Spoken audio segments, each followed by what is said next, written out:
इस वीडियो को देखने के बाद आपको सारे कॉन्सेप्ट्स क्लियर हो जाएंगे कि कब हमें ड्राइंग पे फोकस करना चाहिए, कब हमें कलरिंग पे फोकस करना चाहिए, कब हमें अपना खुद का आर्ट स्टाइल बनाने पे फोकस करना चाहिए, कब हमें अलग अलग टेक्निक्स के पीछे भागना चाहिए, कब नहीं भागना चाहिए, कौन से मेथड को फॉलो करना चाहिए, कौन से नहीं करना चाहिए। अगर आप ड्राइंग पेंटिंग्स बनाते हैं तो ये एक वीडियो आपको आपके 4 साल के आर्ट कॉलेज से ज़्यादा क्लैरिटी देगी, एजुकेट करेगी। मेरा नाम रियांश राहुल है। अगर आप लोग पहली बार मुझसे कनेक्ट हो रहे हैं, मुझे लगभग 10 साल होने वाले हैं आर्ट के फील्ड में एज ए प्रोफेशनल आर्टिस्ट काम करते हुए। मैंने 250 से ज़्यादा कमीशन आर्टवर्क्स पे काम किया है, कई सारी पेंटिंग सेल करी है, कई सारे गैलरीज और एग्जीबिशंस में लाइव डेमो दिया है पास्ट में, और आज की डेट में मैं अपनी एकेडमी रियांश राहुल एकेडमी का फाउंडर हूँ, जो साल के 2.5 से 3 करोड़ का रेवेन्यू कर रही है। और एक प्रोफेशनल जर्नी में काफ़ी सालों से कई हज़ारों लाखों आर्टिस्ट से कनेक्ट होने का मौका मिला। जब मैंने शुरू किया था एज एन आर्टिस्ट, तो एक कन्फ्यूज़न जो रहती थी, जब हम आर्ट में ड्राइंग करते हैं, पेंटिंग करते हैं और इसमें पैशनेट होते हैं, तो सबसे एक नॉर्मल चीज़ जो मैक्सिमम आर्टिस्ट करते हैं, जो आप भी करते होंगे, जो मैं भी करता था, कि हम यूट्यूब पे आते हैं, गूगल पे आते हैं या कोई किताब खरीदते हैं और उसमें अलग अलग चीज़ें ट्राई करते हैं सीखने का, और हमें अलग अलग चीज़ें समझ में आती है। कोई बोलता है कि ड्राइंग ऐसे करो, कोई बोलता है स्केचिंग ऐसे करो, कोई बोलता है ये कलर होना चाहिए, कोई बोलता है ये वाली टेक्निक होनी चाहिए, कोई कॉम्पोजिशन के बारे में बात कर रहा है, कोई वैल्यूज़ के बारे में बात कर रहा है, कोई बोल रहा है कि पोर्ट्रेट ऐसे बनाओ, कोई बोल रहा है लैंडस्केप ऐसे बनाओ। तो 100 चीज़ें सुन के कन्फ्यूज़न बढ़ता चला जाता है। और आज के टाइम पे अगर आप ग्रो नहीं कर पा रहे हैं तो इसका प्रॉब्लम ये नहीं है कि आपके पास इन्फॉर्मेशन की कमी है, प्रॉब्लम ये है कि हद से ज़्यादा इन्फॉर्मेशन है और उन सारी इन्फॉर्मेशन के बीच में हमारा कन्फ्यूज़न बढ़ता चला जा रहा है। इस वीडियो में मेरी ये कोशिश है कि मैं सारे वो कोर कॉन्सेप्ट, सारे फंडामेंटल कॉन्सेप्ट आपको क्लियर करूं। ये पेंटिंग जो मैंने बनाई थी कई साल पहले, इसका एग्जाम्पल लेके मैं आपको वो पूरा सारा पॉइंट शेयर करूंगा जो मैक्सिमम आर्टिस्ट कन्फ्यूज्ड रहते हैं। यूट्यूब पे 1000 चीज़ें चल रही हैं, 1000 अलग अलग टॉपिक चल रहे हैं, कन्फ्यूज़न बढ़ता चला जा रहा है। तो इस वीडियो को बहुत ही ध्यान से देखिएगा और एक एक पॉइंट को चाहे तो इस वीडियो के साथ साथ नोट्स बनाइएगा, अपनी डायरी निकाल लीजिए, अपनी कॉपी निकाल लीजिए। इस वीडियो को देखते साथ आई वुड स्ट्रांगली रिकमेंड कि आप नोट्स ज़रूर बनाएं। ये एक पेंटिंग है जो आप मेरे पीछे देख रहे हैं। ओके, अब एक बार डिकोड करते हैं सारी चीज़ों को। एक इंसान जब आर्टवर्क बनाना शुरू करता है, ओके, एक सरफेस लेता है। यहाँ पे मैंने कैनवस लिया है, इसके जगह पेपर हो सकता है, इसके जगह दीवार हो सकता है, इसके जगह डिजिटल स्क्रीन हो सकता है, और हम लोग आर्टवर्क बनाना शुरू करते हैं। अब यहाँ पे आपको एक फिगर ड्राइंग दिख रही है, यहाँ पे आपको चीज़ें दिख रही हैं। आपको सबसे पहले क्या दिख रहा है कि हाँ, इसमें कौन से कलर्स हैं, इसमें क्या डिटेलिंग्स हैं, क्या चीज़ें हैं, वो सारी चीज़ें हमें दिखनी शुरू होती है और यहीं से गलती शुरू होती है। एक और आर्टवर्क मैं आपको दिखाना चाहूँगा। ये एक रिसेंट वर्क है जो मैंने कुछ टाइम पहले ही बनाया था। ये एक आर्टवर्क है जहाँ पे मैंने एक कॉन्सेप्ट के ऊपर काम करने की कोशिश की है, और इसके बारे में भी, ये सारी चीज़ों के बारे में मैं आपको एक एक करके शेयर करूँगा। देखिए, जब आप सोशल मीडिया पे, यूट्यूब पे आर्टवर्क्स, आर्टिस्ट के बारे में देखना शुरू करते हैं, लेसन्स देखने शुरू करते हैं, तो आप एक फ़ाइनल वर्क देखते हैं। जैसे ये फ़ाइनल वर्क है, एक फिगर ड्राइंग है। इसमें मैंने ऑयल पेंटिंग का इस्तेमाल किया था। ये पेंटिंग लगभग 6-7 साल पुरानी पेंटिंग है, लेकिन इसमें मैंने ऑयल पेंटिंग का, ऑयल कलर का इस्तेमाल किया हुआ है। एक कॉटन कैनवस मैंने यहाँ पे इस्तेमाल किया है। ओके, ऑयल के अलग अलग ब्रांड्स के कलर्स मैंने यूज़ किए, अलग अलग ब्रशेज़ यूज़ किए। अब इस तरीके के बहुत सारे अलग अलग आर्टवर्क्स आप इंटरनेट पे देखेंगे। किसी में फिगर ड्राइंग की जगह लैंडस्केप बना होगा, किसी में मंडाला के डिज़ाइंस बने होंगे। आप में से हो सकता है कोई टैटू आर्टिस्ट हो तो वो टैटू रिलेटेड काम को देखते होंगे। किसी को पोर्ट्रेट बनाने का शौक़ है तो वो पोर्ट्रेट रिलेटेड कंटेंट को देख रहे होंगे। और ये बहुत बड़ी प्रॉब्लम है कि आप अलग अलग टाइप के कंटेंट को देख रहे हैं। एक बार सबको छोड़ दीजिए, भूल जाइए कि ये सारी चीज़ें कुछ होती हैं, एकदम ज़ीरो से चीज़ों को सुनिएगा। मैं कुछ भी बनाऊँ, मैं कौन सा कलर ले रहा हूँ, ये कौन सा कैनवस है, मैंने कौन से ब्रश का इस्तेमाल किया था, मैंने कौन सी पेंसिल का इस्तेमाल किया था, ये सारी चीज़ों के पीछे भागना बंद कर दीजिए।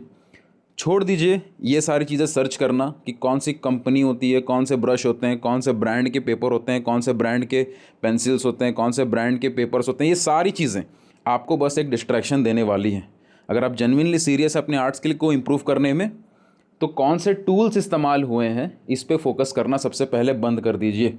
इससे रिलेटेड जो भी आप कंटेंट सोशल मीडिया पे इधर उधर देखते हैं, वो सारी चीज़ों को देखना बंद कर दीजिए। पहला पॉइंट। सेकंड पॉइंट, आप एक पेपर उठाते हैं, ओके, अब आप उस पर ड्राइंग करने वाले हैं। ये सोचना छोड़ दीजिए कि मैं फिगर ड्राइंग बनाऊंगा, कि मैं चेहरा बनाऊंगा, कि मैं लैंडस्केप बनाऊंगा, कि मैं एक पेड़ बनाऊंगा। आप ये देखना शुरू करिए कि जो भी आप बना रहे हो उसके लाइंस, एंगल्स, प्रोपोर्शन सही आए। जब तक ये वाला स्टेज सही नहीं है, ये दिमाग लगाना बंद कर दीजिए कि मेरा फेवरेट तो पोर्ट्रेट है, मुझे तो पोर्ट्रेट अच्छा लगता है, मुझे तो लैंडस्केप पसंद है। ये सारी चीज़ें छोड़ दीजिए और इस जो भी अभी मैं बोल रहा हूँ इन चीज़ों को ना बहुत ध्यान सुनिएगा, क्योंकि क्या होता है, अभी मैं आपको ड्राइंग बना के नहीं दिखा रहा हूँ। ड्राइंग बनाने वाले मेरे कई सारे लेसन्स हैं। मैक्सिमम बिगनर आर्टिस्ट सिर्फ डेमो के पीछे भाग रहे होते हैं कि कोई मुझे, मेरा मन कर रहा है पोर्ट्रेट बनाने का तो कोई मुझे पोर्ट्रेट बना के दिखा दे, मेरा मन कर रहा है वाटर कलर सीखने का तो कोई मुझे वाटर कलर करके दिखा दे, मेरा मन कर रहा है ऑयल कलर सीखने का तो कोई मुझे ऑयल कलर करके दिखा दे। जब तक ये थॉट है, जो आपका मन कर रहा है, आप उससे रिलेटेड कंटेंट सर्च कर रहे हैं और देखते जा रहे हैं, तो आप वो देख रहे हो जो आपका मन कर रहा है, वो नहीं जो आपके लिए ज़रूरी है। और जो आपका मन कर रहा है उसके अराउंड अगर आप कंटेंट खोज रहे हैं तो वो कंटेंट कभी ख़त्म नहीं होगा। आपके मन में चल रहा है कि मुझे पोर्ट्रेट अच्छा लगता है तो मैं पोर्ट्रेट रिलेटेड वीडियो देखती जाऊँ, तो वो पोर्ट्रेट के लेसन्स कभी ख़त्म नहीं होंगे। 1.5 लाख 2 लाख वीडियोज़ आपको दिखेंगी, हर वीडियो में आपको बस कन्फ्यूज़न बढ़ता जाएगा और आपको कभी समझ नहीं आएगा कि उसको शुरू करना है, नहीं करना है, कहाँ रुकना है। And that is why fundamentally चीज़ों को समझना ज़रूरी है। और यहाँ पे मेरी कोशिश है कि आप फंडामेंटल चीज़ों को समझें। आपने छोड़ दिया कौन सा मटेरियल, कौन सा कलर, कौन सा ब्रश है, ये सब आपने दिमाग से निकाल दीजिए। अब आपका पहला फोकस क्या है कि मैं एक सब्जेक्ट ले रहा हूँ, चेहरा है, फिगर ड्राइंग है, एक पेड़ है, पक्षी है, जानवर है, छोड़ दीजिए वो क्या है, जो भी है उसके लाइंस, उसके एंगल्स, उसके प्रोपोर्शंस सही आए, सिर्फ इस पे फोकस करिए। अगर ये सब्जेक्ट मैं यहाँ पे बना रहा हूँ, मैं सबसे पहले ड्राइंग से शुरुआत करूँगा और ड्राइंग में सबसे पहले मैं क्या देखूँगा कि हाँ, यहाँ पे जो मैं लाइन खींच रहा हूँ ये लाइन सही है कि नहीं, इसके एंगल सही हैं कि नहीं, ये सारे जो एंगल्स हैं ये जिस एंगल्स पे हैं क्या वो एंगल्स सही आ रहे हैं कि नहीं आ रहे हैं।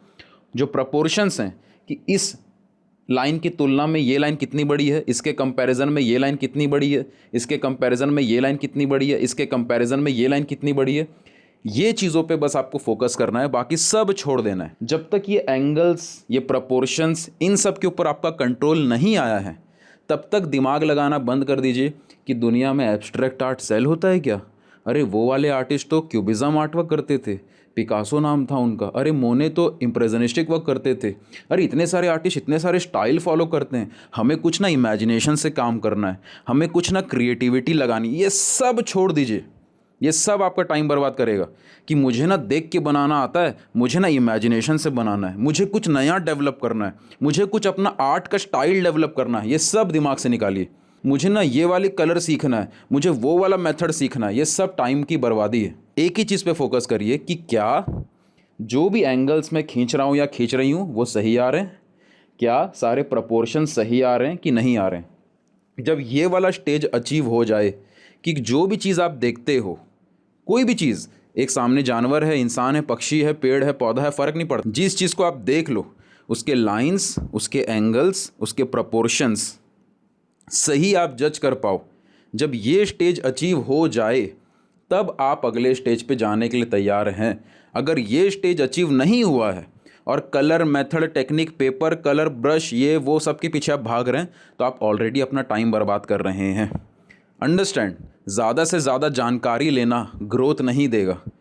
कौन सी चीज़ सही समय पे ज़रूरी है, अभी मेरे लिए इस पॉइंट ऑफ टाइम पे कौन से टॉपिक पे काम करना ज़रूरी है, जब तक वो क्लियर नहीं है।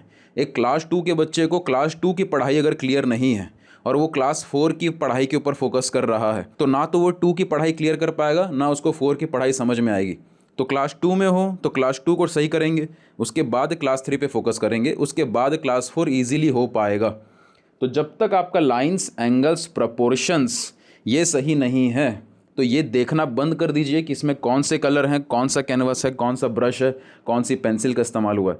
आपके हाथ में अगर पत्थर का टुकड़ा भी है, एक ईंटे का टुकड़ा भी है, एक चारकोल का टुकड़ा है, तो उससे कोई फ़र्क नहीं पड़ेगा कि क्या है आपके हाथ में।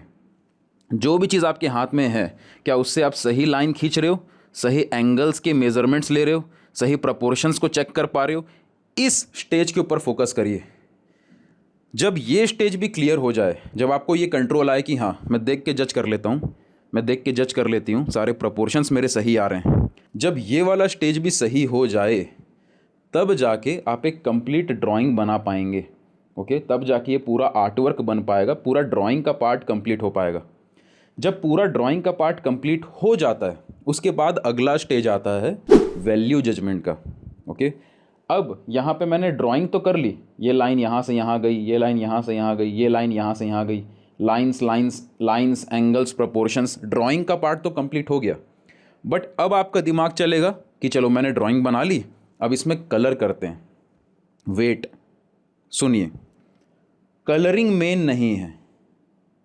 मैं कौन सा कलर कर रहा हूँ उस पर फोकस करना बंद कर दीजिए, क्योंकि जब तक आपको ये लगेगा कि मेरी ड्राइंग कंप्लीट हो गई है, चलो कलर करते हैं, तो आप ऑलरेडी गलत जा रहे हैं। इसीलिए फंडामेंटल मिस्टेक्स होती हैं।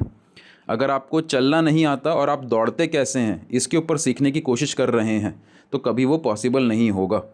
तो कलरिंग, अब दुनिया का कोई भी कलर हो, भले वो ऑयल कलर हो, एक्रेलिक कलर हो, ओके, सॉफ्ट पेस्टल्स हो, ड्राई पेस्टल्स हो, गॉश हो, वाटर कलर हो, डजेंट मैटर कौन सा कलर है। डिजिटली भी मैं पेंटिंग कर रहा हूँ, फ़र्क नहीं पड़ता। कलर डार्क कितने हैं और लाइट कितने हैं, ये सबसे पहले आपको फोकस करने की ज़रूरत है। यहाँ पे लाल रंग हुआ है कि पिंक कलर हुआ है कि ब्राउन कलर हुआ है कि ग्रे कलर हुआ है, इससे कोई फ़र्क नहीं पड़ता। ये छोटे बच्चों के लिए सही है कि एक छोटा बच्चा लाल, पीला, हरा रंग देख के अट्रैक्ट हो रहा है, बट एज एन आर्टिस्ट अगर आप सीरियसली सीख रहे हो तो कौन सा कलर है उसको छोड़ दीजिए। अब इसमें भी लोग अंदर घुसते चले जाते हैं कि ना स्कारलेट रेड, अरे क्रिम्सन रेड, अरे लेमन येलो, अरे अल्ट्रा मेराइन ब्लू, अरे कोबाल्ट ब्लू, अलग अलग नाम घुसेड़ रहे हैं क्योंकि सुनने में अच्छा लगता है। इतने सारे नाम हैं, एज एन आर्टिस्ट हमारा ईगो हट हो जाता है कि इतने सारे नाम अगर हमें पता नहीं होंगे तो कैसे चलेगा। हमें पता होना चाहिए कि लेमन येलो अलग होता है, हमें पता होना चाहिए कि कैडमियम येलो अलग होता है। छोड़ दीजिए, सिंपल समझिए। पहले इतने नाम रटने से कोई फ़ायदा नहीं है, ठीक है। कौन सा कलर है उससे उसको जानने से कोई फ़ायदा नहीं है। ये देखिए कि जो भी कलर है, यहाँ पे लाल की जगह पीला होता, हरा होता, उससे कोई फ़र्क नहीं पड़ता। वो लाल जो भी है कितना डार्क है कितना लाइट है। ये जितना डार्क है क्या ये इतना डार्क है, ये जितना डार्क है क्या ये इतना डार्क है, डार्कनेस अलग अलग है। तो ये चीज़ को स्टडी करने के लिए हम ब्लैक एंड वाइट में चीज़ों को अज्यूम करना शुरू करते हैं। भले ही चीज़ें कलरफुल हो, दुनिया रंगीन दिख रही है, बट उसको डार्क और लाइट में जब हम जज करते हैं तो कलर को छोड़ के, कलर को भूल के हम डार्क और लाइट में उसको देखने की कोशिश करते हैं। जैसे फॉर एग्जांपल ये एक आर्टवर्क है, ये एक स्केच है जो मैंने स्टडी पर्पस के लिए बनाया था। नाउ इस स्केच में मैंने कलर यूज़ नहीं किया है, बट यहाँ पे सिर्फ डार्कनेस और लाइटनेस, कितना चीज़, कौन सा चीज़ कितना डार्क है, कौन सी चीज़ कितनी लाइट है, कहाँ पे कितनी डार्कनेस है कितनी लाइटनेस है, ये चीज़ की स्टडी करने को हम वैल्यू जजमेंट, वैल्यू स्टडी बोला जाता है। और ये स्टडी सबसे इंपॉर्टेंट है। अगर ये स्टडी आप नहीं कर रहे हैं तो आप दुनिया की कोई भी कलरिंग, कोई भी कलर को नहीं सीख सकते। अगर वैल्यू जजमेंट सही है तब जाके आप कोई भी कलर सीख पाएंगे। हाँ, आपके दिल में आ रहा है अरे मुझे ना वाटर कलर बड़ा पसंद है, कोई बोलता है अरे मुझे ना एक्रिलिक कलर बड़ा पसंद है, किसी को एक्रिलिक कलर करते हुए देख लिया, सोशल मीडिया पे किसी आर्टिस्ट को ऑयल पेंटिंग बनाते हुए देख लिया, मन में अट्रैक्शन आ गया कि हाँ ऑयल पेंटिंग तो मेरा प्यार है, इसको मुझे सीखना है। किसी आर्टिस्ट को एक्रिलिक से ना बहुत सुंदर आर्टवर्क बनाते हुए देख लिया, अरे एक्रिलिक, मुझे एक्रिलिक सीखना है। उसके बारे में जानकारी इकट्ठे करते फिर रहे हैं कि कौन कैसे होता है एक्रिलिक। हाँ अच्छा, एक्रिलिक जल्दी सूख जाता है तो उसको कैसे यूज़ करें, उसमें क्या क्या टेक्निक होती है, फिर उसमें घुसते चले जाते हैं। ये नहीं देख रहे हैं कि अभी हमारा क्लास 2 क्लियर नहीं हुआ है और क्लास 10th को हम लोग ट्राई कर रहे हैं स्टडी करने का। यहीं पे प्रॉब्लम आती है। ये मत देखिए कि हाँ सोशल मीडिया पे कोई ऑयल कलर कर रहा है, कोई एक्रिलिक कलर कर रहा है, कोई पेंसिल कलर कर रहा है, तो आप कन्फ्यूज़ हो रहे हो। और उसको देखने के बाद जब अट्रैक्शन मन में आ गया तो उससे रिलेटेड फिर आप जानकारी इकट्ठी कर रहे हो। फिर जितनी जानकारी आप इकट्ठी कर रहे हो वो आपका कन्फ्यूज़न और बढ़ाते चले जाएगी, क्योंकि वो इन्फॉर्मेशन जो आप ले रहे हैं वो काम की नहीं है। सबसे पहले आपका वैल्यू जजमेंट कि आप डार्कनेस और लाइटनेस की स्टडी करें, आप डार्कनेस और लाइटनेस की स्टडी करें। और जब तक डार्कनेस और लाइटनेस की स्टडी आप नहीं करोगे कोई भी कलर सीख पाना पॉसिबल नहीं है। एक बार डार्कनेस और लाइटनेस की आपकी स्टडी हो गई, उसका अगला स्टेज आता है कि आप अलग अलग कलर मीडियम जो आपके फेवरेट हैं उस पर फोकस कर सकते हो। लेकिन जब तक डार्कनेस और लाइटनेस की स्टडी नहीं हुई है, कितना डार्क करना है कितना लाइट करना है, ये अगर आपको क्लैरिटी नहीं आ रही है, तब तक कलरिंग की इम्प्रूवमेंट नहीं हो पाएगी। ये है कोर फंडे एक आर्टवर्क को बना पाने का। यहाँ तक हमने सिर्फ टेक्निकल पार्ट कवर किया है।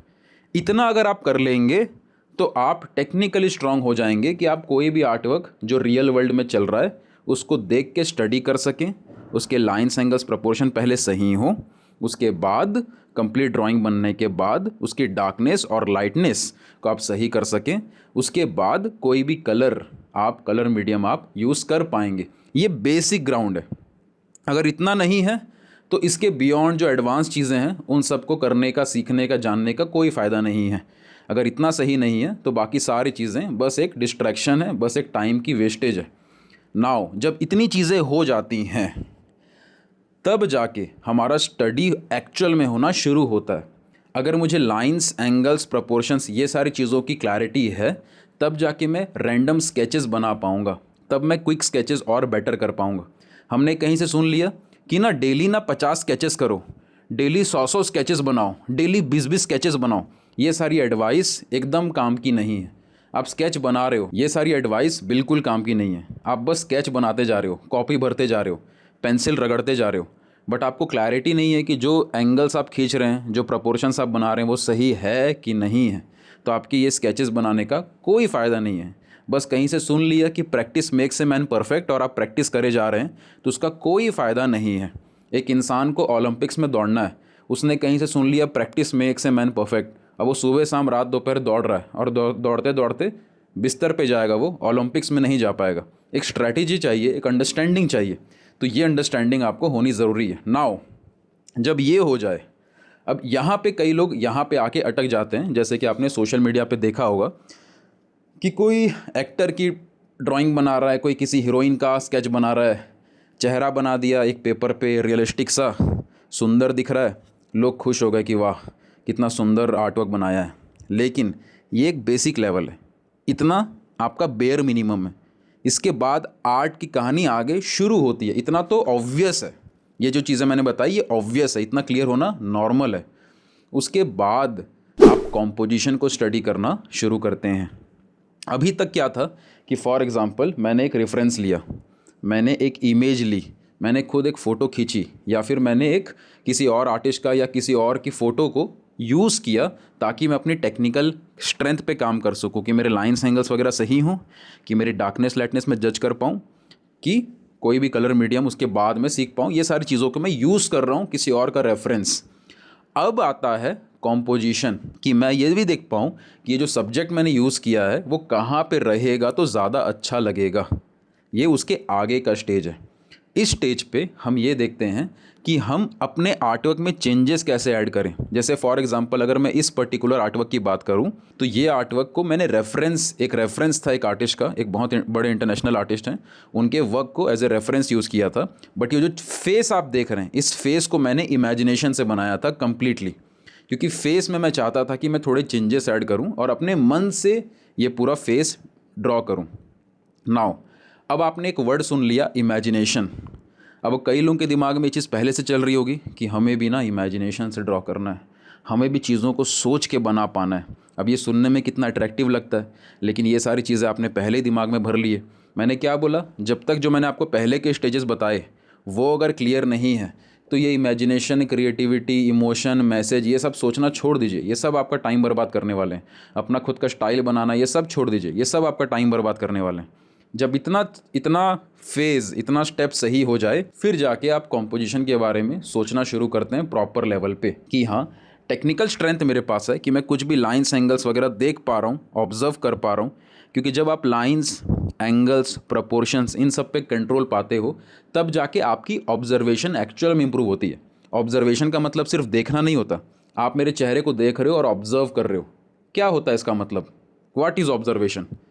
मैं देख रहा हूँ एक पेड़ को 1 घंटा बैठ के देख रहा हूँ, इसका मतलब ये नहीं कि मैंने उस पेड़ को ऑब्जर्व कर लिया। हमें लगता है कि हम एक पत्थर को 4 घंटा बैठ के देख लेंगे तो हम ऑब्जर्व कर रहे हैं। आप 4 घंटे से उस पत्थर को सिर्फ देख रहे हो, ऑब्जर्व नहीं कर रहे हो। 4 घंटे से आप एक पेड़ को बैठ के देख रहे हो तो आप सिर्फ देख रहे हो, ऑब्जर्व नहीं कर रहे हो। ऑब्जर्वेशन तब इम्प्रूव होगी जब आपका कंट्रोल होगा लाइन्स, एंगल्स, प्रोपोर्शंस के ऊपर।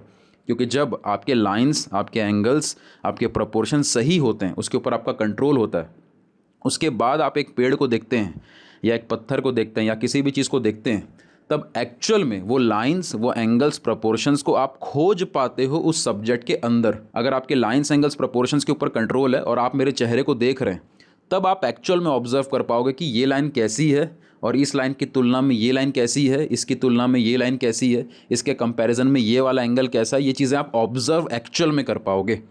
और जब आपकी डार्कनेस और लाइटनेस क्लियर होती है कि कितना डार्क करना है, कितना लाइट करना है, तो वो चीज़ें अगेन आप ऑब्जर्वेशन में ला पाते हो कि ये कितना डार्क है, इसके कंपैरिजन में ये कितना डार्क है, इसके कंपैरिजन में ये कितना डार्क है, इसके कंपैरिजन में ये कितना डार्क है, लाइट है।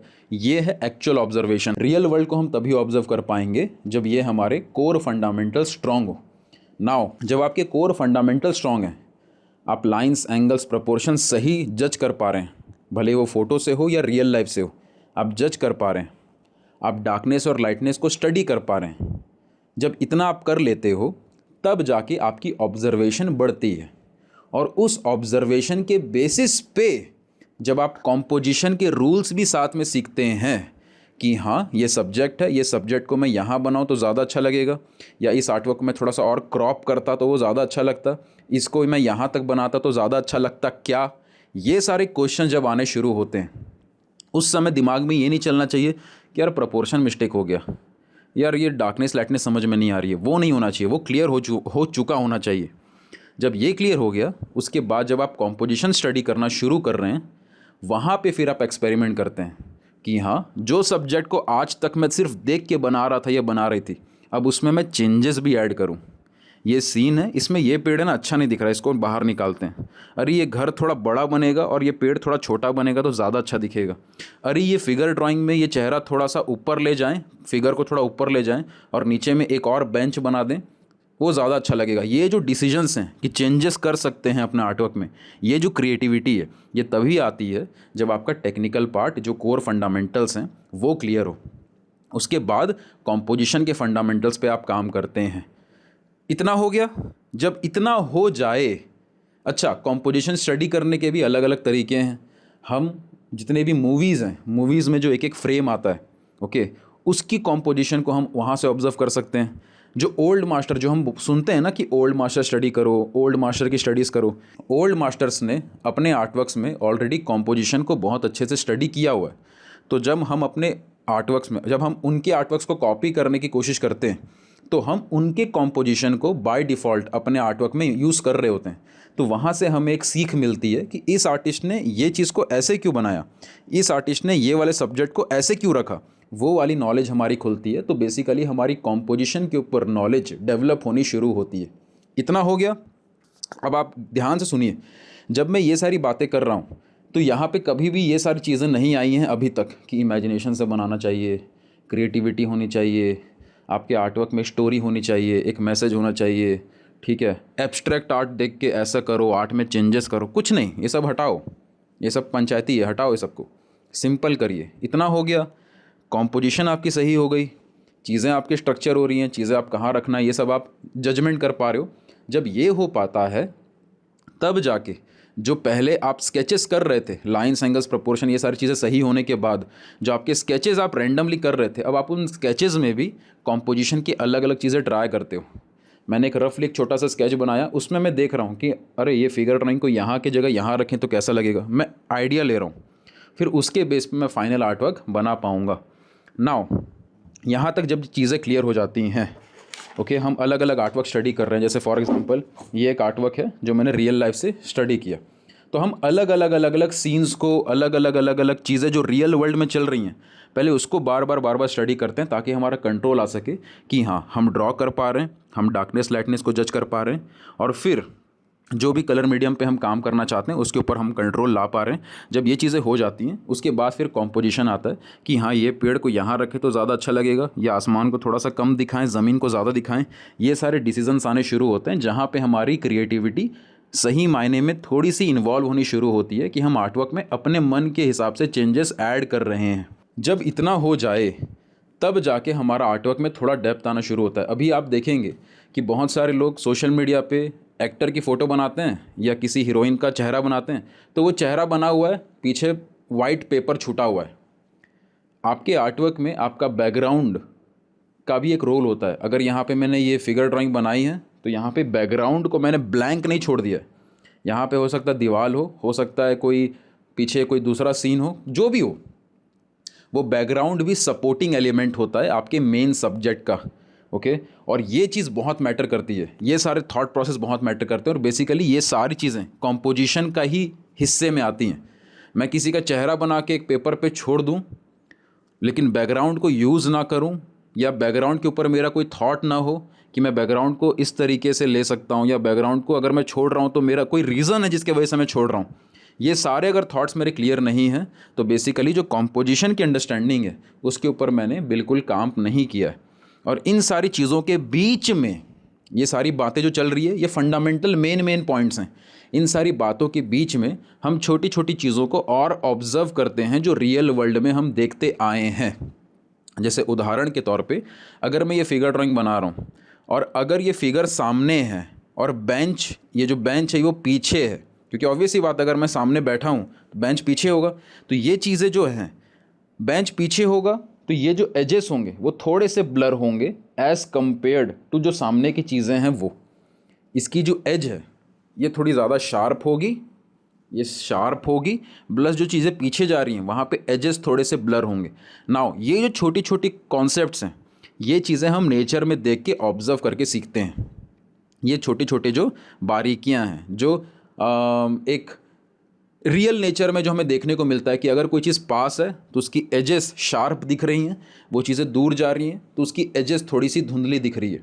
और एक फ्लैट सरफेस पे, क्योंकि ये एक कैनवस फ्लैट है या पेपर फ्लैट है या स्क्रीन फ्लैट है, तो हमें ये फील कराने के लिए कि एक चीज़ आगे है, एक चीज़ पीछे है, एक चीज़ और पीछे है, इन सारी चीज़ों को फील कराने के लिए हम नेचर को ऑब्जर्व करते हैं कि जो चीज़ पास है उसकी एजेस बहुत शार्प होती हैं, जो चीज़ पीछे हैं उसकी एजेस थोड़ी ब्लर होती हैं, और जो चीज़ें दूर जाते जा रही हैं वो थोड़ी और ब्लर होती जा रही हैं। ये नेचर में चीज़ें ऑलरेडी अवेलेबल हैं, लेकिन जब हम टेक्निकली स्ट्रेंथ पे काम करते हैं कि लाइन्स, एंगल्स, प्रोपोर्शन को हम कंट्रोल कर सकें, वो हमारी स्टडी का पार्ट है। फिर उसके बाद डार्कनेस, लाइटनेस की स्टडी हम कर पा रहे हैं। जब ये चीज़ें हम कर रहे होते हैं तब जाके ये जो स्मॉल चीज़ें हैं जो कि बहुत इंपॉर्टेंट है, वो चीज़ें हम अपने आर्टवर्क में इम्प्लीमेंट करना शुरू करते हैं। जब इतनी चीज़ें हो जाती हैं, कॉम्पोजिशन के ऊपर आप काम करने लगते हो, कॉम्पोजिशन के ऊपर आपकी नॉलेज गेन होने लगती है, उसके बाद जाके इतना क्लैरिटी आने के बाद उसके बाद जाके आप ये एक्सपेरिमेंट करना आपका एक्चुअल में शुरू होता है। इससे पहले नहीं, इसके बाद शुरू होता है। उसके बाद मैं ट्राई कर सकता हूँ कि नहीं यार, ये चेहरे की जगह मैं एक ना यहाँ से फूल निकाल दूँ, या चेहरे की जगह यहाँ पे एक सांप आ रहा है चलता हुआ, या यहाँ पे एक पेड़ साइड से निकला हुआ है और उस पेड़ की एक ब्रांच इसकी आँख के अंदर निकली हुई है। जो भी ये थॉट्स हैं, ये थॉट्स के ऊपर फिर हम काम करना शुरू करते हैं। अब यहाँ से एक्चुअल में आर्ट स्टाइल का जो कॉन्सेप्ट है वो इसके बाद आता है। अगर इससे पहले आपने आर्ट स्टाइल का कॉन्सेप्ट घुसा दिया तो आपका टाइम वेस्ट होगा, आपका कन्फ्यूज़न बढ़ेगा और आपको चीज़ें कभी समझ में नहीं आएंगी। जब इतना स्ट्रेंथ आ जाए, जब इतना टेक्निकल स्ट्रेंथ आ जाए, उसके बाद आप एक्सपेरिमेंट करना शुरू करते हो, क्योंकि अब आपको ये सोचने की ज़रूरत नहीं पड़ रही है कि मैं फूल की ड्राइंग सही बना पा रहा हूँ कि नहीं, मैं इंसान का एक फिगर ड्राइंग घुसाना चाहता हूँ बीच में, वो सही बनेगा कि नहीं। वो थॉट नहीं आना चाहिए। वो थॉट आपने ऑलरेडी पहले क्लियर कर लिया है। अब आप सोच रहे हो कि अब मैं चीज़ों को मिक्स करूँ तो कैसा लगेगा, अब मैं चीज़ों को डिफरेंट वे में ट्राई करूँ तो कैसा लगेगा। तो कई सारे आर्टिस्ट डिफरेंट ट्राई करते हैं, कई सारे नहीं करते हैं। उनका थॉट रहता है कि जो मुझे रियलिज़म में दिख रहा है मैं इसी में कॉम्पोजिशन करूं और इसी को ही अपने आर्टवर्क में इम्प्लीमेंट करूं। वहाँ पे उनका मेन फोकस रहता है कि मैं और अच्छे से अच्छे कॉम्पोजिशंस पे काम करूं। मुझे जो रियल वर्ल्ड में दिख रहा है मैं वही बनाऊंगा, लेकिन मैं उसकी कॉम्पोजिशन खुद करूंगा कि चीज़ें कैसी होंगी, कौन सी चीज़ कहाँ आएगी। मैं ये पेड़ दिखाना चाहता हूँ, कोई आर्टिस्ट सोच रहा है कि मैं पेड़ नहीं दिखाना चाहता हूँ, मैं बस उसके चार वो पत्ते जो झूल रहे हैं, उस पत्ते के बीच में एक फल लटक रहा है, मैं बस उस सीन को दिखाना चाहता हूँ। एक आर्टिस्ट सोच रहा है नहीं नहीं नहीं, ये पेड़ के ऊपर में जो एक पक्षी बैठा है मैं उसको, और उसके पीछे जो बादल दिख रहा है आसमान में, मैं बस उसको दिखाना चाहता हूँ। तो यहाँ पे आर्टिस्ट की नज़र आनी शुरू होती है, नज़र डेवलप होनी शुरू होती है। तो कई सारे आर्टिस्ट इन रियल नेचर को, और आप देखेंगे जब आर्ट की हिस्ट्री को आप देखेंगे या जितने भी आर्टिस्ट के वर्क्स को आप देखेंगे, कोई स्टिल लाइफ पे काम कर रहा है, कोई किसी बर्ड के आर्टवर्क पे काम कर रहा है, कोई वाइल्ड लाइफ पे काम कर रहा है, वो रियल नेचर को ही बना रहे हैं, लेकिन वो दिखा रहे हैं जो वो दिखाना चाहते हैं। उनको इस चीज़ से मतलब नहीं है कि मैं कुछ नया क्रिएट कर दूं या कुछ नया टाइप का चीज़ इसमें दिखा दूं। उनका थॉट है कि जो नेचर में चीज़ें हैं मैं वही दिखाऊं, बस अपने तरीके से दिखाऊं कि मैं क्या देख रहा हूं या मुझे कौन सा सब्जेक्ट ज़्यादा अट्रैक्ट कर रहा है। तो वो रियल वर्ल्ड में जो चीज़ें चल रही हैं उसी को बना रहे हैं, बट कंपोज वो अपने हिसाब से कर रहे हैं। ओके, टेक्निकल स्ट्रेंथ उनकी क्लियर है, लाइन्स एंगल्स प्रोपोर्शन में प्रॉब्लम नहीं आ रही है, डार्कनेस लाइटनेस प्रॉब्लम नहीं आ रही है, कॉम्पोजिशन उनकी क्लियर है। ये क्लियर है तब जाके वो सोचना शुरू कर रहे हैं। आजकल की प्रॉब्लम क्या है, आजकल लोग आते हैं ड्राइंग करते हैं, पहले ही सोचना शुरू कर देते हैं कि मैं कुछ नया सोच के बनाऊंगा, कुछ नई क्रिएटिविटी ऐड करूंगा। एक क्लास 4 का बच्चा ये नहीं सोच सकता कि मैं इस सब्जेक्ट में PhD करूंगा, क्योंकि उससे बस टाइम वेस्ट होगा, कन्फ्यूजन बढ़ेगा और कुछ नहीं। इतनी क्लैरिटी है। अब एक आर्टिस्ट सोच रहा है, जैसा मैंने आपको बताया, रियल वर्ल्ड में चीज़ों को चेंज करने के हिसाब से सोच रहा है। उसी पल एक दूसरा आर्टिस्ट ये सोच रहा है कि चलो ये चीज़ें क्लियर हो गई, अब मैं चाहता हूँ इसको मिला दिया जाए, चेहरे को और पहाड़ को मिला के मैं कुछ बनाता हूँ और अपने हर सब्जेक्ट को मैं इस तरीके से ही स्टडी करूँगा। वो चेंजेस ऐड कर रहा है और यहीं से धीरे धीरे इस स्टेज के बाद से धीरे धीरे आर्टिस्ट में बदलाव दिखने शुरू होते हैं। लोगों के काम में अलग अलग परिवर्तन दिखना शुरू होता है। जो आप देखते हैं कि पिकासो ने क्यूबिज्म वर्क किया या हेनरी मटीज ने ऐसा वर्क किया, मोनेट ने ऐसा वर्क किया, वो जो उनका तरीका था काम करने का वो इस स्टेज के बाद आता है, ना कि पहले। अगर आप पिकासो के भी काम को देखेंगे तो उनके जो बाद के काम थे हम उसको देख के जज करते हैं, बट उनके पहले के काम को आप देखेंगे तो उसमें सारी जगहों पे उन्होंने कोर फंडामेंटल्स पे काम किया है। ड्राइंग स्किल्स, आर्ट के ये सारे फंडामेंटल्स, प्रिंसिपल्स, जो नेचर में चीज़ें हैं, जैसा मैंने आपको बताया एजेस की चीज़ें पास हैं तो ज़्यादा शार्प दिखेंगी, दूर जाएंगी तो उसके एजेस थोड़े से धुंधले दिखते हैं, थोड़े से ब्लरी दिखते हैं। ये जो चीज़ें हैं जो नेचर में अवेलेबल है इसको प्रिंसिपल्स बोला जाता है। तो ड्राइंग की स्किल्स, ये फंडामेंटल्स की समझ और प्रिंसिपल्स की अंडरस्टैंडिंग जो नेचर में है, दुनिया के सारे आर्टिस्ट इस चीज़ के ऊपर पहले काम करते हैं, ये वाला स्टेज तक पहुंचते हैं, उसके बाद क्रिएटिविटी, सोच के बनाऊंगा, इमेजिनेशन पे काम करूंगा, नया टाइप का बनाऊंगा, वो सब उसके बाद शुरू होता है। सबसे बड़ी गलती जो आज के टाइम पे आप लोग कर रहे हो कि ये चीज़ों को पहले करने का ट्राई कर रहे हो और 1000 चीज़ों के पीछे भाग रहे हो। ये कलर, वो मेथड, ये टेक्निक, ये कुछ काम का नहीं है। इन मेन चीज़ों को पकड़िए और इन मेन चीज़ों पे बस फोकस करिए। नई जानकारियाँ लेते रहने से ग्रोथ नहीं मिलेगी। जो मेन चीज़ें हैं उसको बार बार करते रहने से, उसको बार बार रिपीट करते रहने से ग्रोथ मिलेगी। साइकिल बार बार चलाओगे, पैडल कैसे मारना है, बैलेंस कैसे करना है, इस पे फोकस करोगे तो साइकिल चलानी आ जाएगी। 4 बार गिरोगे लेकिन गिरने के बाद फिर से उठोगे और मेन चीज़ों पे फोकस करोगे कि बैलेंस करना था, पैडल मारना था, सामने कोई आए तो घंटी बजानी है, हटना है, ये है आपका मेन टारगेट। लेकिन आप साइकिल चलाना छोड़ के, घंटी कितने टाइप की आती है, कौन कौन सी सीट्स आती हैं, साइकिल के कौन कौन से कलर होते हैं, कौन सी कंपनी होती है, कौन सी साइकिल को कैसे चलाना होता है, अरे गियर वाली साइकिल में ऐसे भी होता है, अरे नॉर्मल साइकिल में ऐसा भी होता है, ये सब चीज़ों के पीछे भाग रहे हो और एक बार साइकिल से गिर गए तो डर गए कि अरे गिर गए मतलब ये काम नहीं कर रहा। हम साइकिल चलाते चलाते गिर कैसे गए, अभी कोई दूसरा टेक्निक चाहिए हमें चलाने का, ये टेक्निक काम नहीं कर रही है, हम साइकिल से गिर गए हैं, हमें दूसरा टेक्निक सिखाओ। कभी ग्रोथ नहीं मिलेगी, टाइम बढ़ता जाएगा। और इसी चक्कर में मैक्सिमम आर्टिस्ट इंडिया में 98% लोग ग्रो नहीं कर रहे हैं, क्योंकि मेन चीज़ें आपने छोड़ दी है। इन मेन चीज़ों को सही करिए। उसके बाद जब ये चीज़ें हो जाती हैं कि हम अलग अलग एक्सपेरिमेंट करते हैं, कि हम किसी आर्टिस्ट को देख रहे हैं कि वो एब्स्ट्रैक्ट आर्ट बना रहा है। अब जब मैं ड्राइंग फंडामेंटल्स की बात करता हूँ, कई सारे जो स्टूडेंट्स हैं उनका सवाल आता है, सर आप एंगल्स, प्रपोर्शंस, डार्कनेस, लाइटनेस ये सब की बात कर रहे हो, मैं तो ये आर्टिस्ट को देख रहा हूँ, ये तो एब्स्ट्रैक्ट आर्ट करते हैं, इसमें तो ऐसा कुछ नहीं है। ऐसा नहीं है। दुनिया का कोई भी एब्स्ट्रैक्ट आर्ट आप देखेंगे, आप उसमें पाएंगे कि जो वो शेप्स, जो वो कॉम्प्लिकेटेड शेप्स बनाना चाह रहे हैं, उसमें भी लाइंस, एंगल्स, प्रपोर्शंस की कंट्रोल उनके पास होता है। वो चाह रहे होते हैं वैसा बनाना, वो गलती से नहीं बन जाता। कॉम्पोजिशन उसमें भी लागू होता है कि कौन सा डार्क कहाँ पे कितना रखना है कि वो ओवरऑल आर्टवर्क सुंदर लगे, विजुअली अट्रैक्टिव लगे, एंगेजिंग लगे। ये सारी चीज़ें वो सोच रहे होते हैं, तो कॉम्पोजिशन वहाँ पे भी लागू होता है। तो ये सारी चीज़ें फंडामेंटल कॉन्सेप्ट हैं जो कि आपको स्टेप बाय स्टेप कवर करनी है, ना कि रैंडमली। एक बार क्विक मैं चीज़ों को कवर करूं तो अगर कोई आर्टवर्क मैं बना रहा हूं, सबसे पहले मैं दुनियादारी छोड़ के उसके लाइंस, एंगल्स, प्रोपोर्शंस, इन सब पे मेरा कितना कंट्रोल है। ऐसा तो नहीं कि इसको मैं इतना बड़ा बनाना चाह रहा हूँ बट ये इतना बन गया, ये लंबा हो गया, वो छोटा हो गया, प्रोपोर्शंस मिस्टेक नहीं होने चाहिए, इतना कंट्रोल आ सके। इससे पहले मैं शेड कर दूँ, कलर कर दूँ, ये पेंसिल ले लूँ, वो पेंसिल ले लूँ, ये सब करना छोड़ के मैं मेन चीज़ पे फोकस करूँगा। जब इस चीज़ पे मैं प्रॉपरली काम कर रहा हूँगा उसके बाद मैं सोचूंगा कि डार्कनेस और लाइटनेस की स्टडी कैसे करी जाती है, कितना डार्क कितना लाइट करना है, वो चीज़ सही करने पे कोशिश करूँगा। वो चीज़ सही हो गई, उसके बाद मैं सोचूंगा कि कौन सा कलर करूँ, क्योंकि अगर आपकी डार्कनेस लाइटनेस क्लियर है तब जाके आप कलर मीडियम को सीख पाएंगे। उससे पहले अगर आप कलर मीडियम में दिमाग लगा रहे हैं कि मेरी ड्राइंग अच्छी होती है, मुझे कलर सीखना है, अगर आप कलर नहीं सीख पा रहे हो दैट मीन्स ऐसा नहीं कि आपको कलर नहीं आता, दैट मीन्स अभी आपने फंडामेंटल्स पे सही से काम नहीं किया है। आप चलना छोड़ के दौड़ने का ट्राई कर रहे हो, इसलिए वो ठीक नहीं हो रहा है। तो बार बार दौड़ना सॉल्यूशन नहीं है, चलने को सीखना सॉल्यूशन है। तो कलर सही नहीं हो रहा है क्योंकि आपका डार्कनेस लाइटनेस अभी क्लियर नहीं है और ड्राइंग सही जगह पे नहीं है।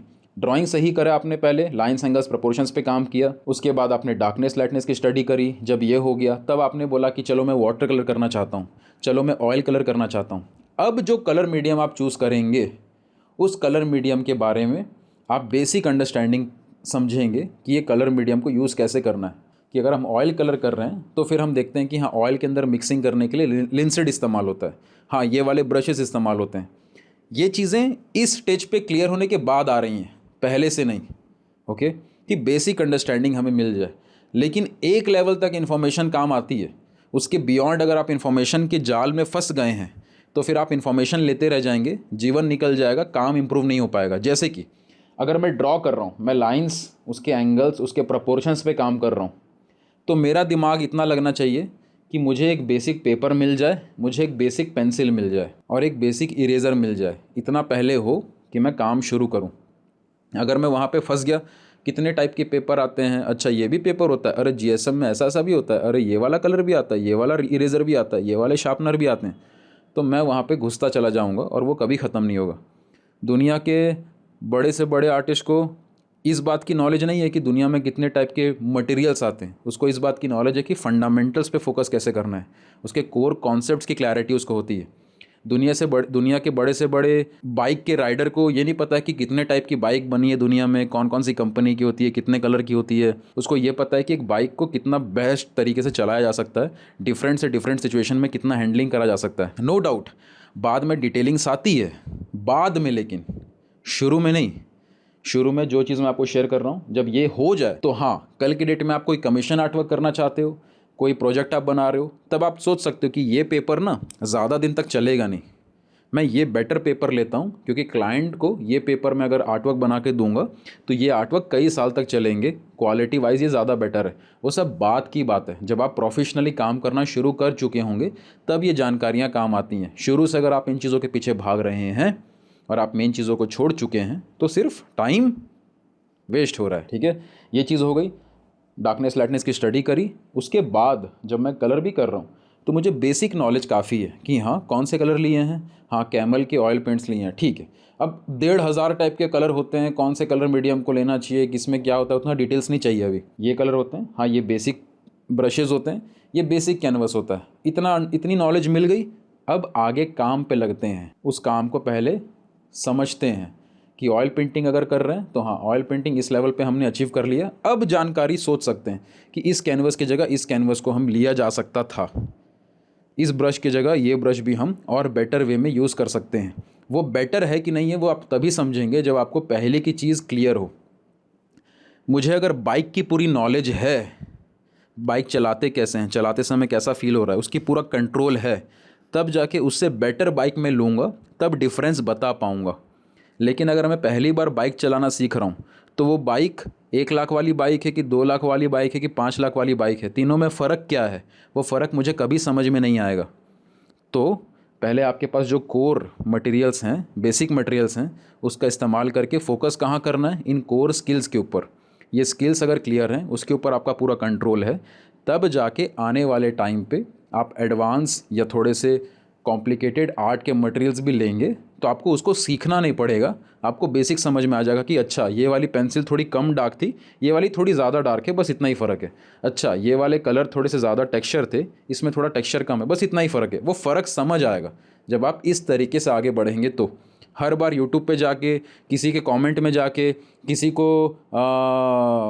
की क्लास में जाके ये सब मत पूछते रहा करिए कि कौन सा ब्रश लें, कौन सा कलर लें, कौन सी पेंसिल लें, कितने टाइप की पेंसिल होती है, ये कलर वो मेथड। ये सारी चीज़ें छोटे बच्चों वाली चीज़ें हैं, इसमें आप टाइम बर्बाद कर रहे हैं। सिर्फ जितनी भी चीज़ें मैंने अभी तक बताई वो सुनने में सिंपल लग रही हैं बट ईजी नहीं है।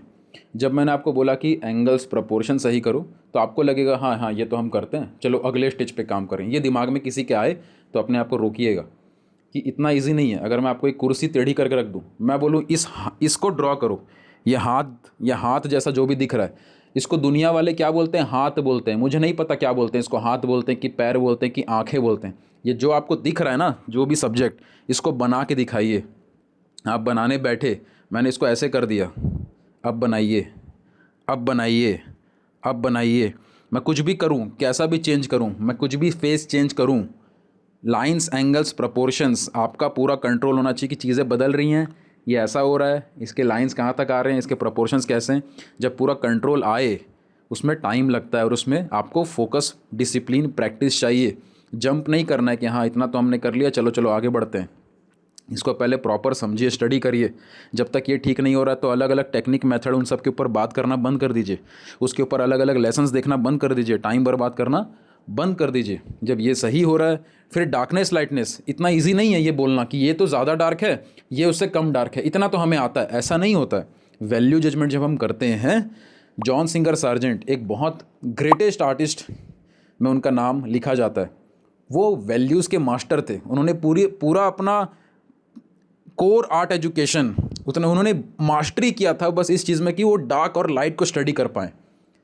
ओके, तो आर्टिस्ट कई कई साल लगाते हैं सिर्फ वैल्यूज़ को सही करने के लिए, और हम क्या करते हैं, थोड़ा डार्क और लाइट स्टडी किया, फिर ये टेक्निक, वो कलर, वो ब्रश करना शुरू कर दिया। इसलिए डिस्ट्रैक्शन है बहुत ज़्यादा।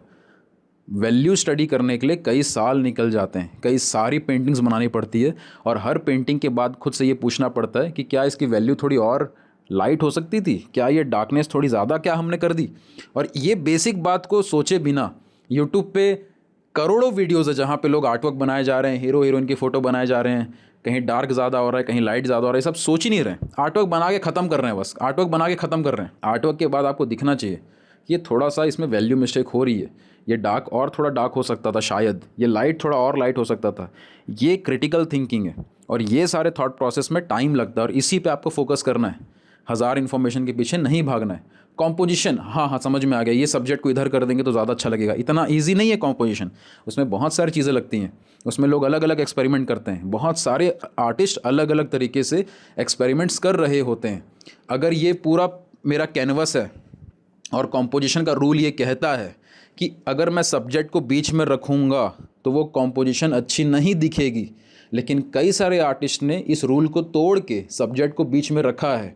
ये कैसे पॉसिबल है? क्योंकि उन्होंने कॉम्पोजिशन को बहुत ज़्यादा स्टडी किया और ये पाया कि एक सब्जेक्ट को हम बीच में रख सकते हैं, बशर्ते जो बैकग्राउंड के एलिमेंट्स हैं हम उसको इस तरीके से बैलेंस करें, वो सब्जेक्ट जो बीच में है वो बीच में हो के भी अच्छा लगे। इतनी सारी स्टडीज़ करी जाती हैं। ओल्ड मास्टर्स ने कॉम्पोजिशन के ऊपर इतना काम किया है जिसको सीखने में हमें कई साल लगेंगे। कॉम्पोजिशन दिखती सिंपल सी है, लेकिन वो सबकॉन्शियस लेवल पे सामने वाले को हिट करती है। किस आदमी को समझ नहीं आ रहा कि आर्टवर्क अच्छा लग रहा है तो क्यों लग रहा है, लेकिन आर्टिस्ट ने बस इतना किया कि उसने सब्जेक्ट को ऐसे के जगह ऐसे कर दिया। अब ये आर्टिस्ट की पर्सनल चॉइस थी, उसकी स्टडी का हिस्सा था ये, लेकिन जो व्यूअर है उसको देख के ये सारी बातें समझ नहीं आ रही कि ये इतना अच्छा क्यों लग रहा है। और ये सारी चीज़ें के ऊपर काम करने में बहुत एफर्ट लगता है, बहुत टाइम लगता है। और आप अगर इसको छोड़ के अलग अलग पेपर, पेंसिल, टेक्निक, मेथड कर रहे हो तो आप अपना टाइम वेस्ट कर रहे हैं। और ये सारी चीज़ें जब हो जाती हैं, जब इन चीज़ों पे आप काम करते हैं और इसमें अपना प्रॉपर टाइम देते हैं, तब जाके आप एक इस लेवल पे पहुंचते हैं कि आप कोई भी आर्टवर्क स्टडी कर सको, बना सको। अब ये भी एकदम फाइनल स्टेज नहीं है, ये एक वो स्टेज है जहाँ पे एक आर्टिस्ट अगर कोई सीरियस है आर्ट की फील्ड में, आर्ट सीखने के लिए, तो ये सारी चीज़ें वो हैं जो आपको आनी ही चाहिए। ये ऑब्वियस चीज़ें हैं। इसके बिना आप अगर आगे का कुछ भी सोच रहे हो कि मैं करियर बना लूँगा, मैं तो आर्ट के कमीशन वर्क में अच्छे लेवल पे पहुँच जाऊँगा, मैं तो पेंटिंग सेल कर दूँगी, इसके आगे वो सब अगर सोचना शुरू कर दिया आपने, तब तो आप ऑलरेडी फंस चुके हैं। इतनी चीज़ों को पहले स्ट्रॉन्ग करना है। इतनी चीज़ें जब सही हो जाती हैं, इतनी चीज़ें जब क्लियर हो जाती हैं, फिर आप आर्टवर्क स्टडी करते हैं कि हाँ मैं रियलिज्म पे काम करूँ, कि मैं अपने आर्टवर्क में चेंजेस करूँ। फिर वहाँ पे थॉट्स का इन्वॉल्वमेंट होना एक्चुअल में शुरू होता है। अब मेरी पर्सनल विचारधारा, मेरे पर्सनल थॉट प्रोसेस मेरे आर्टवर्क में मुझे कैसे रिप्रेजेंट करने हैं, मैं इस लेवल पे भी सोच पाऊँगा। इससे पहले नहीं सोच पाऊँगा, इसके बाद सोचना शुरू होगा। अगर मुझे लगता है कि मेरे आर्टवर्क्स ह्यूमन फिगर के अराउंड होने चाहिए, मेरे आर्टवर्क्स फीमेल स्टडीज़ के ऊपर बेस्ड होने चाहिए, मेरे आर्टवर्क्स मैं चाहता हूँ मैंने वाइल्ड लाइफ के ऊपर आर्टवर्क्स बनाऊँ, ये सारे जो मेरे थॉट्स आ रहे हैं, मैंने बचपन से जानवरों से बहुत प्यार किया है, क्यों मैं जानवरों के अराउंड आर्टवर्क्स बनाना शुरू करता हूँ, मैं उसकी सीरीज़ पे काम करता हूँ। मैं ना हाउसवाइफ की जो जर्नी है, जो स्ट्रगल है, उसको बहुत ज़्यादा क्लोजली स्टडी करता हूँ, तो क्या मैं उसके ऊपर काम करूँ, ये सारे थॉट आने शुरू होते हैं।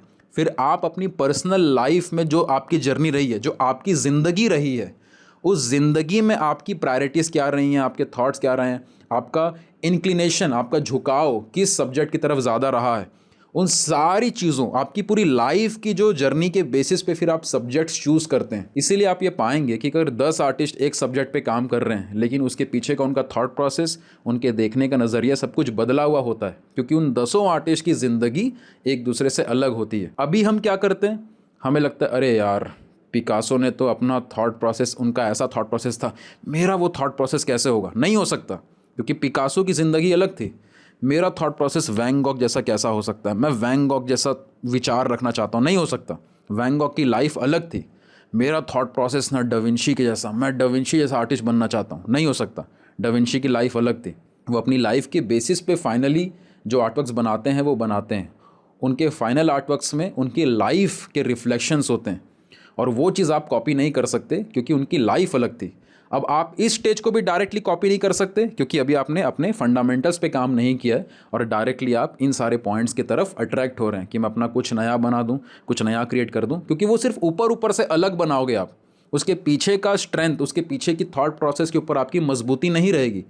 पिकासो ने जब क्यूबिज्म के ऊपर काम किया, या वैन गॉग ने जब अपने आर्टवर्क्स के ऊपर फोकस करना, इस तरीके से वो आर्टवर्क्स बनाते थे, जो भी हम आर्टिस्ट को देखते हैं, डली अपने सरियलिज्म पे काम कर रहे थे, तो ऐसा नहीं होता था कि वो ऐसा सोचते थे कि मैं ना बाकी लोग ऐसा बना रहे हैं, मैं ऐसा नहीं बनाऊंगा क्योंकि बाकी लोग ऐसा बना रहे हैं, मैं ऐसा बनाऊंगा क्योंकि बाकी लोग ऐसा नहीं बना रहे हैं। ऐसा नहीं सोचते थे जो आज हम लोग सोचते हैं। आज के जितने भी आर्टिस्ट ऐसा सोचते हैं कि सब ऐसा बना रहे हैं, मुझे सबसे अलग दिखना है भीड़ में, तो मैं कुछ नया डाल देता हूँ। नया किस बेसिस पे डाल देता हूँ, कुछ भी एक्स्ट्रा ऐसा कर देता हूँ जो बाकी लोग नहीं कर रहे हैं। वो जो आप अलग करना चाहोगे वो डिपेंड करना चाहिए कि आपकी लाइफ की फ़िलॉसफ़ी कैसी है। मैं अगर फीमेल फिगर्स बना रहा हूँ तो फीमेल फिगर्स को लेके मेरी लाइफ की फ़िलॉसफ़ी कैसी है, वो सारे थॉट प्रोसेस इन्वॉल्व होते हैं उस आर्टवर्क को बनाते वक्त। अब ये क्यों होता है, क्योंकि इसके पीछे 2-3 रीज़न है। पर्सनल रीज़न तो ये है कि अगर जो थॉट प्रोसेस या जो लाइफ आपने जी है उसके बेसिस पे आप सब्जेक्ट चूज़ करते हैं, उसके बेसिस पे आप अपने आर्टवर्क्स को आगे कंटिन्यू करते हैं, तो उस आर्टवर्क को आप बहुत टाइम तक कंटिन्यू कर पाएंगे, क्योंकि आपका जो पास्ट है वो चेंज नहीं हो जाएगा, वो सेम रहेगा। आपके जो बिलीव्स हैं, आपके जो फिलॉसफीज़ हैं लाइफ को लेके, वो बदलती नहीं है, वो सेम रहती हैं। हाँ, belief system over a period change होते हैं, तो आर्टिस्ट के काम में भी बदलाव दिखता है, लेकिन जो आपकी लाइफ जो आपने ऑलरेडी जी ली है पास्ट में, जिसकी मेमोरीज आपके दिमाग में ऑलरेडी है, वो बदल नहीं जाएंगी, वो एकदम से चेंज नहीं हो जाएंगी। और क्योंकि वो चेंज नहीं हो जाएंगी, आपके आर्टवर्क में कंसिस्टेंसी दिखती है। आप एक तरीके के आर्टवर्क को बार बार ज़्यादा बनाना प्रीफर करते हैं, तब जाके वो आर्टवर्क एक्चुअल में आपका आर्ट स्टाइल बनता है। क्योंकि आप ये बोल पाते हो कि ये मेरा स्टाइल है, इसलिए नहीं क्योंकि मैं स्टाइल बनाना चाहता हूँ, इसलिए क्योंकि मेरी लाइफ ऐसी है कि मैं इस तरीके के आर्टवर्क के प्रति ज़्यादा झुकाव रखता हूँ या झुकाव रखती हूँ। इस तरीके से चीज़ें डेवलप होनी शुरू होती है। तो ये तो रहा पर्सनल रीज़न कि आप अपने आर्टवर्क को कंटिन्यू कर पाते हैं। अब इसका प्रोफेशनल रीज़न क्या है? अगर आप प्रोफेशनली जा रहे हैं तो इसका प्रोफेशनल या कमर्शियल रीज़न ये है कि जब आप एक तरीके के आर्टवर्क में कंसिस्टेंसी मेंटेन करते हैं, तो जो व्यूअर आपके काम को देख रहे हैं या जो गैलरीज में या एग्जीबिशंस में लोग आपके काम को देख रहे हैं, वो देख पाते हैं कि ये आर्टिस्ट इस तरीके का काम करता है। वो आपके आर्टवर्क में आपकी झलक देख पाते हैं, वो देख पाते हैं कि ये आर्टवर्क है, हाँ इस आर्टिस्ट ने बनाया होगा। वो एक रिकॉल वैल्यू डेवलप होती है, और वो रिकॉल वैल्यू नहीं डेवलप हो पाएगी अगर आप का जो आर्टवर्क है वो आपकी लाइफ के ऊपर बेस्ड नहीं होगा। और ये सारी बातें जो मैं अब कर रहा हूँ, ये सब कब आ रही है? ये सारे स्टेजेस को पार करने के बाद। कई लोग उस स्टेजेस पे ही फोकस करना प्रीफर करते हैं, कई लोग जो मैं अभी बात कर रहा हूँ उस पे जाना ज़्यादा प्रीफर करते हैं। सबकी अपनी अपनी चॉइस है, लेकिन ये चॉइस भी कब आती है? उन ड्राइंग फंडामेंटल प्रिंसिपल्स की स्टडी करने के बाद, न कि पहले। पहले आ रही है तो आप अपना टाइम बर्बाद कर रहे हैं। अब ये सब आया, लोग रिकॉल करना शुरू कर दिए। नाउ आने वाले टाइम पे जब हम फ्यूचर में प्रोफेशनली काम करते हैं या जिस चीज़ें थोड़ा सा प्रोफेशनल एंगल से सीरियस होते हैं काम को लेके, वहाँ पे फिर सिर्फ आर्टवर्क अकेला काफ़ी नहीं रह जाता। उस आर्टवर्क के पीछे थॉट क्या है, आपका माइंडसेट क्या है, आपने ऐसा ही आर्टवर्क क्यों बनाया, ये सारी चीज़ों को जानने में इंटरेस्ट रखते हैं कौन? जो विजिटर्स होते हैं, आपकी गैलरीज में आते हैं, या फिर जो कलेक्टर्स होते हैं, या जो आपके आर्ट के बायर्स होते हैं, या सोशल मीडिया पे आप अगर सोशल मीडिया पे आर्ट रिलेटेड कंटेंट डाल रहे हैं, तो वो जो लोग आपके कंटेंट को देखेंगे, ये जो आपके आर्टवर्क को देखेंगे, उनको इस बात में बहुत ज़्यादा दिलचस्पी रहती है कि आप इस तरीके के आर्टवर्क क्यों बनाते हैं, इसके पीछे आपका क्या रीज़न है। और वहाँ पे आप अपने मन से कहानी नहीं सुनाते हो, आपकी जो लाइफ की फ़िलॉसफी रही है, क्योंकि वो आर्टवर्क का जो तरीका जो आप बना रहे हो वो आपकी लाइफ के थॉट प्रोसेस जर्नी के ऊपर बेस्ड है, तो आप वहाँ पे जेन्युइनली अपनी जो स्टोरी है, अपना जो इमोशंस है, वो बयां कर पाते हो, शेयर कर पाते हो। और अगर किसी का ये विचार है कि मैं एक आर्टवर्क बना दूंगा और सोशल मीडिया पे पोस्ट कर दूंगा और लोग देख के तारीफ़ कर देंगे, तो आप ऑलरेडी गलत जा रहे हैं। आपको कनेक्शन बनाना ज़रूरी है कि आपके आर्टवर्क के थ्रू लोग आपको जान सकें।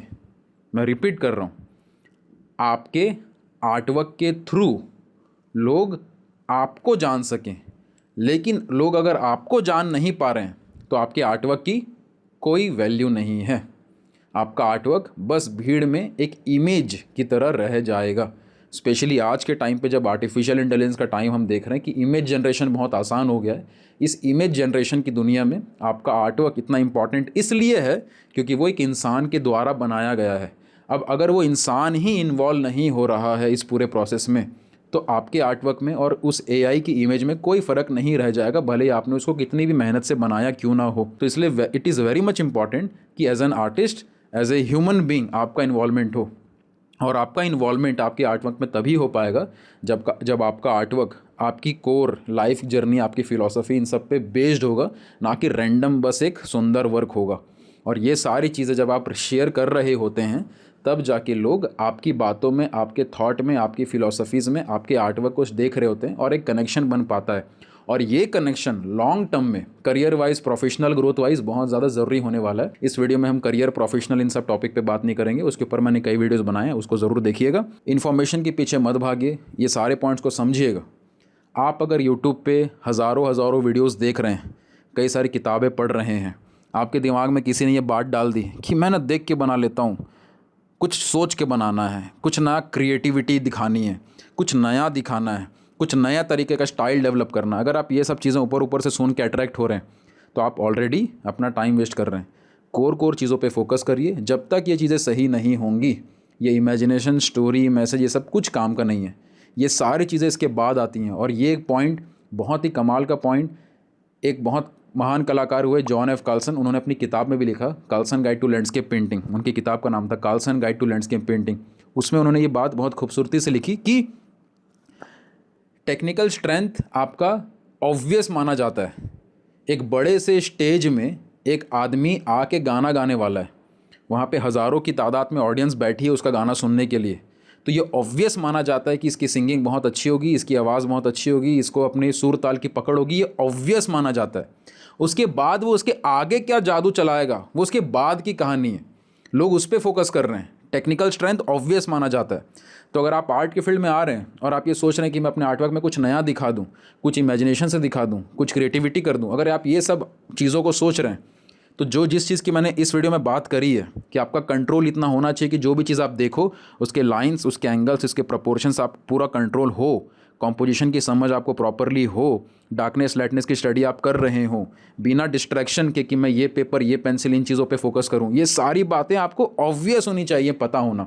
और ना सिर्फ पता होना, इसके ऊपर आप बहुत डीपर लेवल पे काम कर रहे होने चाहिए। इस पर आप नहीं काम कर रहे हो तो बाकी सारी चीज़ें बस एक टाइम वेस्टेज है। आई होप ये वीडियो आपको एक क्लैरिटी देगी, एक अंडरस्टैंडिंग देगी कि सिर्फ रैंडमली यूट्यूब पे ट्यूटोरियल देखने से कुछ नहीं होगा। अगर आपने इस वीडियो को ध्यान से सुना है तो थोड़ी क्लैरिटी आई होगी कि बस अलग अलग इन्फॉर्मेशन, अलग अलग पेपर पेंसिल के बारे में जानने से और अलग अलग सब्जेक्ट को देख के अट्रैक्ट होने से और किसी भी आर्टिस्ट को सोशल मीडिया पे देख के उसको कॉपी करते रहने से इम्प्रूवमेंट नहीं आएगी। अगर चीज़ें आपको क्लियर हुई हों तो इस वीडियो को ज़रूर शेयर करिएगा, क्योंकि ये जो अंडरस्टैंडिंग है ना, इंडिया में अगर आपको ये प्रॉब्लम है तो आप मान के चलिए 97-98% लोगों को ये प्रॉब्लम है। हर दूसरा आदमी, अगर मैं किसी भी रैंडम किसी पर्सन को देखूं जो आर्ट की फील्ड में सीरियस है, वो यही सेम गलती कर रहा होता है, यही सेम गलती कर रहे होते हैं। और क्योंकि आज के ज़माने में जानकारियाँ इतनी भर गई हैं कि हमें लगता है और जानकारी चाहिए, और जानकारी चाहिए, और जानकारी चाहिए। अरे और जानकारी नहीं चाहिए, जो अननेसेसरी चीज़ें हैं उसको हटाना चाहिए। आपको 50 करोड़ वीडियोस काम नहीं करेंगी, आपको वो 4 चीज़ें काम करेंगी जो आपके लिए ज़रूरी हैं। साइकिल के बारे में दुनिया भर की जानकारी, दुनिया भर की किताब पढ़ के, दुनिया भर के ट्यूटोरियल देखने से कुछ नहीं होगा। जो मेन चीज़ है कि पैडल मारो, बैलेंस करो, 4 बार गिरने के बाद भी जो सेम प्रोसेस है उस प्रोसेस पे ट्रस्ट करके उसको फॉलो करो और लंबे समय तक फॉलो करो। ये जो कोर चीज़ें हैं, इसके अलावा हर दूसरी चीज़ जिस पे आप फोकस कर रहे हो वो बस आपका टाइम वेस्ट करने वाली है। तो this is the core point. अगर ये वीडियो क्लियर लगी, क्लैरिटी आई, तो शेयर करिए इस लेसन को मैक्सिमम से मैक्सिमम आर्ट लवर्स तक, ताकि उनको ये चीज़ें समझ में आए। और इंडिया में जो आर्ट एजुकेशन की प्रॉब्लम है कि हम कॉलेजेस जा रहे हैं, डिग्री ले रहे हैं, 50 किताबें पढ़ रहे हैं, उन सब के बजाय हम अपने सही स्किल्स पे फोकस करें और एक्चुअल में ग्रो पा सकें। ठीक है, मिलता हूँ मैं आपको आने वाले लेसन्स में। इस चैनल से कनेक्टेड रहिएगा। I would love to share more and more knowledge with you. आने वाले समय में और टॉपिक्स में शेयर करूँगा। स्टे कनेक्टेड, सब्सक्राइब करके कमेंट में अपना विचार, अपने थॉट्स ज़रूर लिखिएगा। उससे मुझे समझ में आता है कि हाँ, इस तरीके के लेसन्स, क्योंकि इंडिया में यार पोर्ट्रेट बना दो लोग खुश हो जाते हैं, थोड़ा कलर करके दिखा दो लोग खुश हो जाते हैं, यही चल रहा है। डीपर अंडरस्टैंडिंग, क्लियर कॉन्सेप्ट्स, इन सब की समझ, इन सब को जानने वाले कितने लोग हैं मुझे तभी समझ में आएगा जब आप कमेंट में सारी बातें बताते हैं। और अभी तक तो बहुत प्यार मिला है आपसे, आप लोग बताते हैं, तो मैं आगे चीज़ें और शेयर करता जाऊँगा। इसके नीचे भी कमेंट ज़रूर करिएगा। मिलता हूँ मैं आपको आने वाले लेसन्स में। इससे पहले मैं वीडियो एड करूँ, एक छोटा सा और सरप्राइज़ आप सबके लिए। जिन कॉन्सेप्ट की मैं बात कर रहा हूँ, लाइन्स एंगल्स प्रोपोर्शंस, इसके ऊपर हमने एक फ्री सीरीज़ बनाई है आपके लिए। वो फ्री सीरीज़ हमने पिंड कमेंट में और डिस्क्रिप्शन में डाल दी है।